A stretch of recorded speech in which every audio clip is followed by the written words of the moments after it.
Hello and welcome to this new video series where I cover the upcoming scenarios for the Russian summer offensive, which will likely take place here in 2 to 3 months time.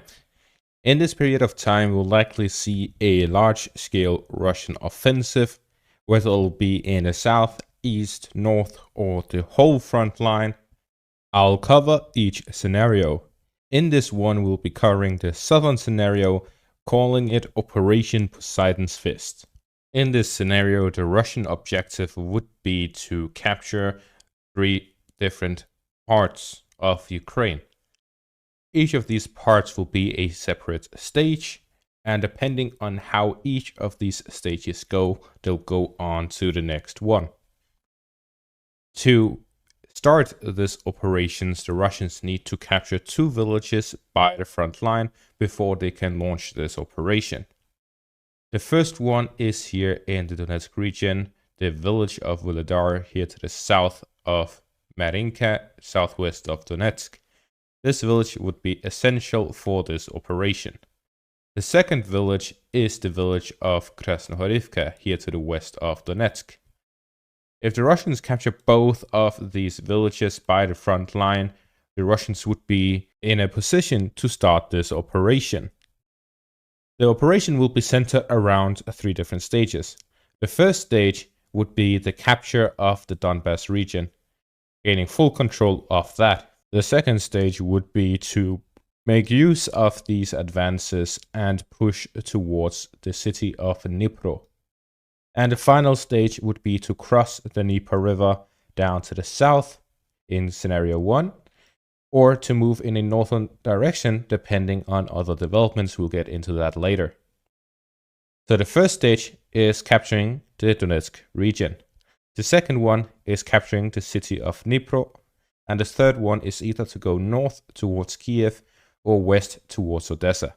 Now that we have covered all of these main points, the objective of the operation, let's get into the details.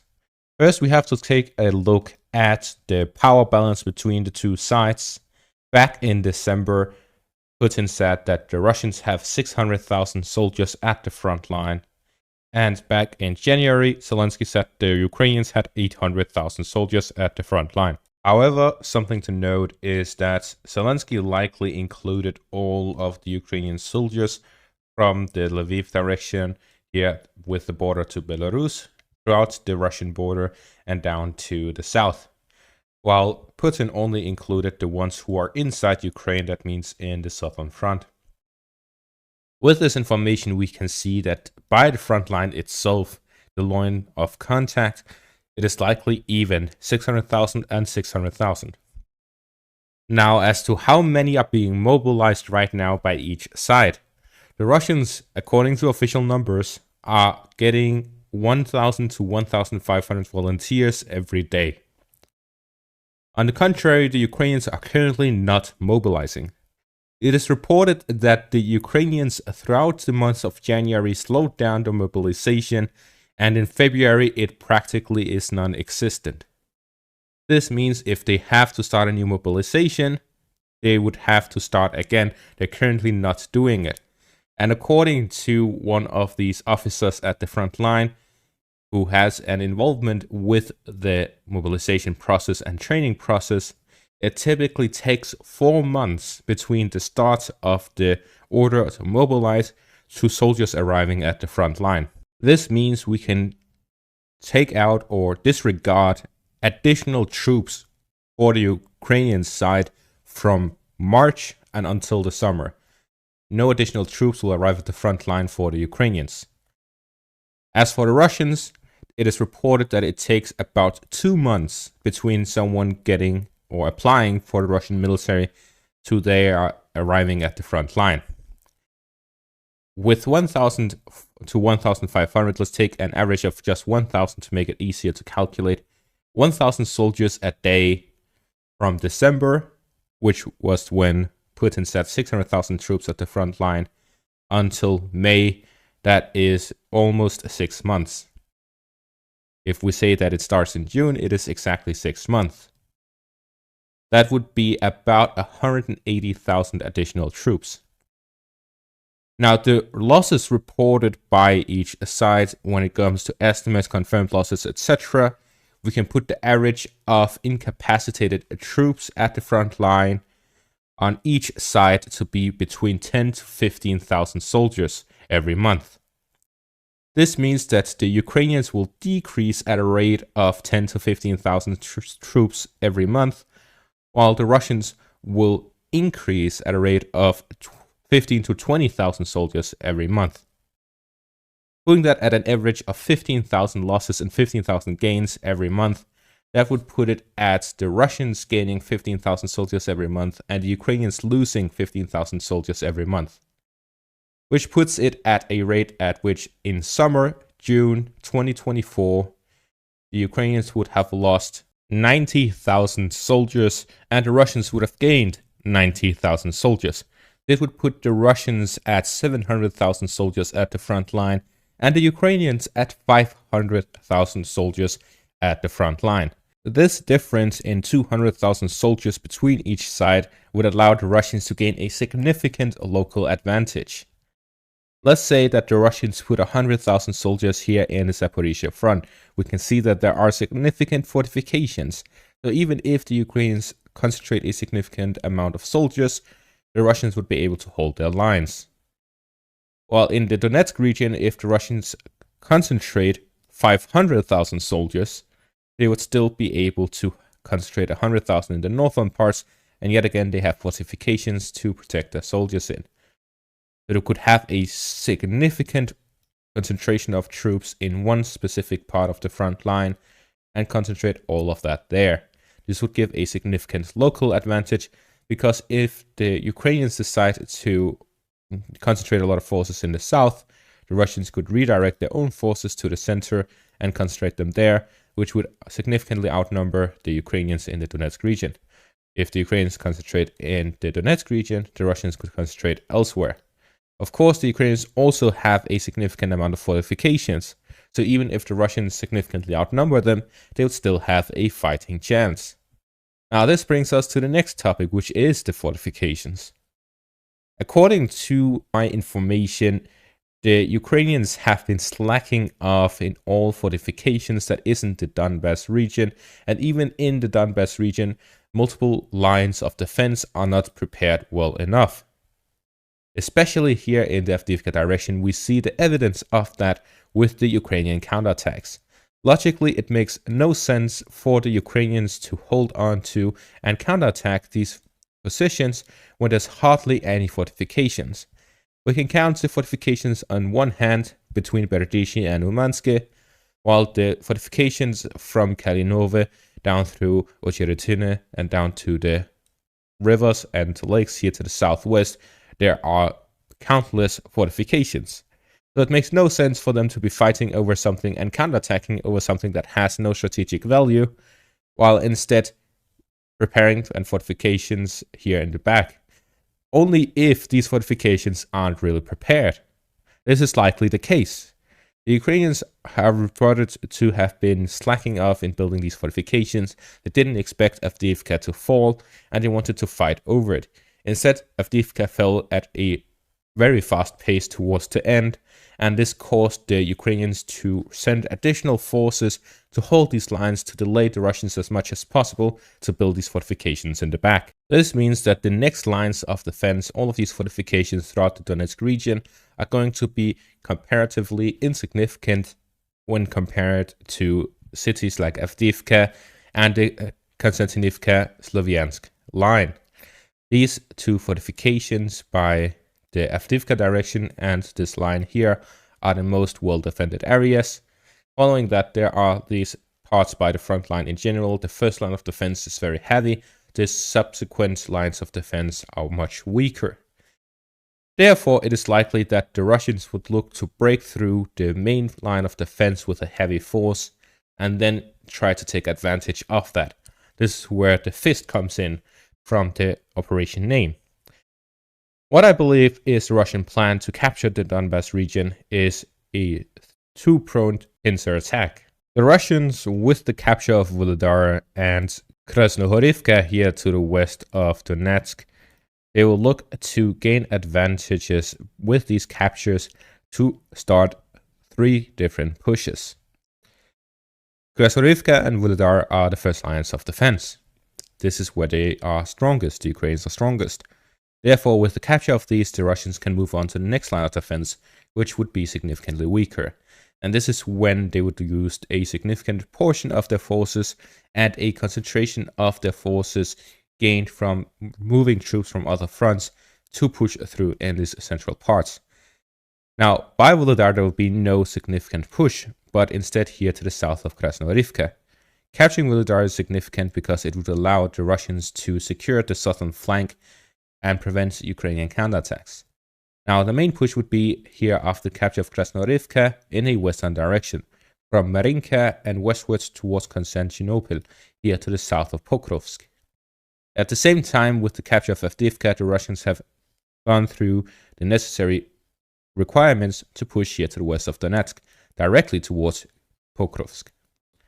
This means that they can attack Pokrovsk from 2 directions. Now, an additional village that is important for the Russians to capture is Osirotine. With that, they would be able to attack Pokrovsk from 3 directions. Osirotine is an outpost and highland base by the Ukrainians that is well fortified, and a concentration of artillery of the Ukrainians is there. If the Russians attack Pokrovsk from 3 directions, from the north, west, and south of Donetsk, they will likely be able to capture it with a large enough force. Pokrovsk is the center of supply for the Ukrainians in the Donetsk region. If the Russians capture it, the majority of supplies is completely cut off. The main reason for that is the majority of the supplies go through Dnipro and Zaporizhia, and it connects to the Pokrovsk.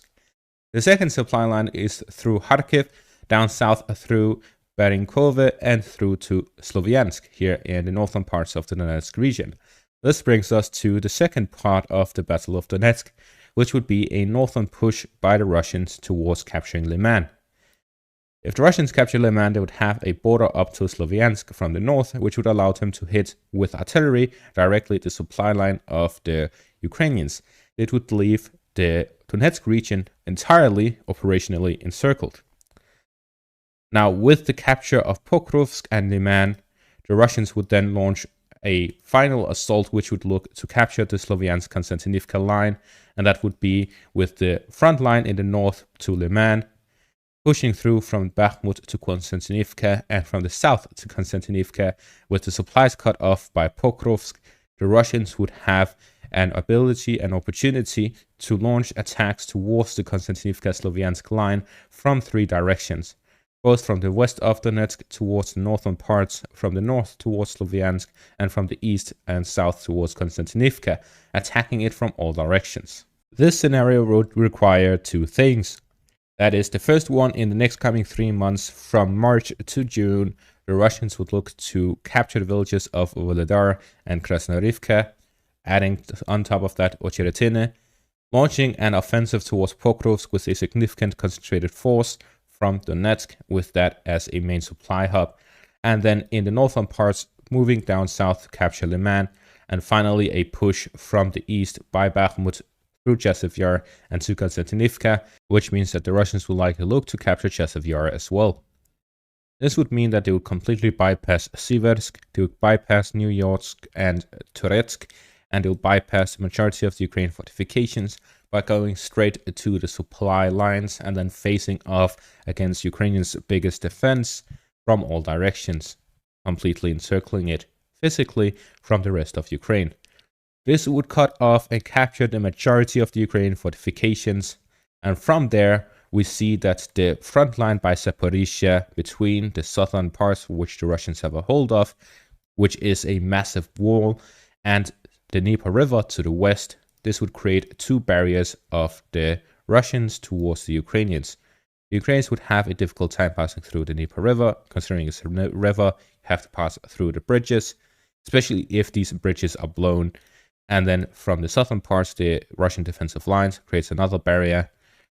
With the Russians, if they manage to gain control of the Donetsk region, they would logically be moving in a western direction through Pavlograd and through Pokrovsk, and to Zaporizhia and Dnipro from the east. This is completely open fields. There's no Ukrainian fortifications built there ahead of time. It is purely a completely open area for the Russians to push through and reach the Dnieper River. And this is the second stage. If the first stage goes well, as I said earlier on, depending on how each stage goes, the next stage may or may not be enacted. So the second stage would be that the Russians successfully captured the Donetsk region and they have enough forces in reserve, which means that they can now take advantage of that operation and now push towards the Dnieper River, towards Dnipro and Zaporizhia, where the fighting will take place over these two cities, and you'll look to cut off all of the Ukrainian forces in the south by pushing in a western direction. Now, the Ukrainians can react in two ways to such an operation. The first one would be to withdraw across the Dnieper River or in a northern direction. If they withdraw across the Dnieper River, they will likely blow the bridges, and if they cross in a northern direction, they would look to create a new defensive line from Kharkiv through Poltava to Kremenchuk, and they'll likely also blow the Dnieper River bridges. In either case, they would try to block a Russian passage over the Dnieper River. And this is why the second stage, depending on how the outcome is in that one, the third stage will go in two different directions. If the Russians are able to cross over the Dnieper River and gain a foothold across, they would likely go to Odessa and prioritize that over Kiev. If they are unable to pass over the Dnieper River, they'll likely go northern direction and push through to capture the eastern parts of the Dnieper River and the entirety eastern parts of Ukraine, and then negotiate some of that land for the south if the Ukrainians are willing to go for peace at that point. Either case, the Russians will be looking to capture the Donetsk region, which will allow them to gain a significant opportunity to push towards the Dnieper River here in the south. And based on those two phases, we may see an attack towards Odessa or an attack towards Kiev. And that is the southern operation, that is the southern scenario in this upcoming series, where I also covered the eastern, northern, and full front operations by the Russians in this upcoming summer, where everyone expects them to launch a massive offensive. The main reason that these expectations have arrived is because the biggest issues the Russians had with coordination between such a large army. They had difficulties communicating with each other without being jammed or intercepted. Now that they are also able to use the Starlink system, they're able to coordinate much better over large areas, and with a large enough army that they currently have, gaining a significant advantage in manpower, the Russians would look to practically, with a strong enough force, well-coordinated offensive, capture massive lands in the southern parts of Ukraine, or eastern parts, or northern parts, or throughout the whole front line. We will see in the upcoming videos, and time will tell which one, or if any, of the operations will take place. And that is going to be all for this one. Thank you all for watching, and have a great day.